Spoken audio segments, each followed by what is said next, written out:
kita akan membahas tentang strategi ancaman di bidang ideologi. Ancaman di bidang ideologi, kira-kira ideologi itu apa? Ideologi adalah kumpulan gagasan-gagasan, ide-ide, keyakinan-keyakinan yang menyeluruh dan sistematis serta menyangkut berbagai bidang kehidupan dan cita-cita manusia. Aku tahu kok ideologi negara Indonesia adalah Pancasila. Lalu apa peran Pancasila sebagai ideologi negara Indonesia? Peran Pancasila sebagai sarana pemersatu masyarakat dan pengarah motivasi bangsa untuk mencapai suatu cita-cita. Lalu apa faktor penyebab terjadi ancaman di bidang ideologi ini? Faktor penyebab terjadinya ancaman di bidang ideologi itu ada dua, yaitu faktor internal dan faktor eksternal. Faktor internal adalah salah satunya terletak pada keengganan masyarakat untuk menghayati ideologi mereka.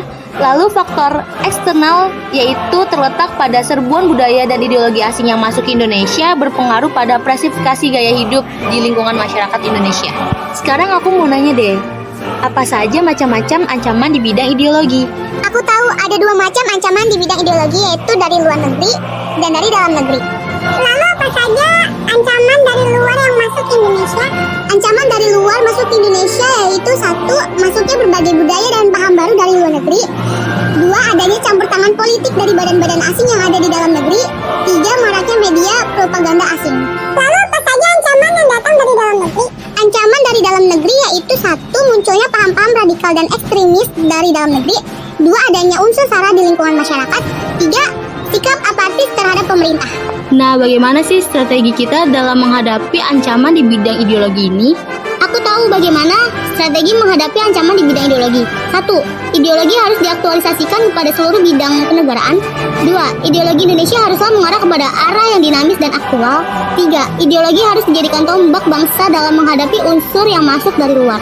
Mengapa kamu bisa yakin banget strategi yang kamu bilang tadi itu bisa menghadapi ancaman di bidang ideologi? Aku bisa yakin dengan strategi yang tadi aku bilang itu untuk menghadapi ancaman di bidang ideologi karena ideologi itu merupakan gagasan, ide-ide, keyakinan-keyakinan untuk mencapai suatu cita-cita.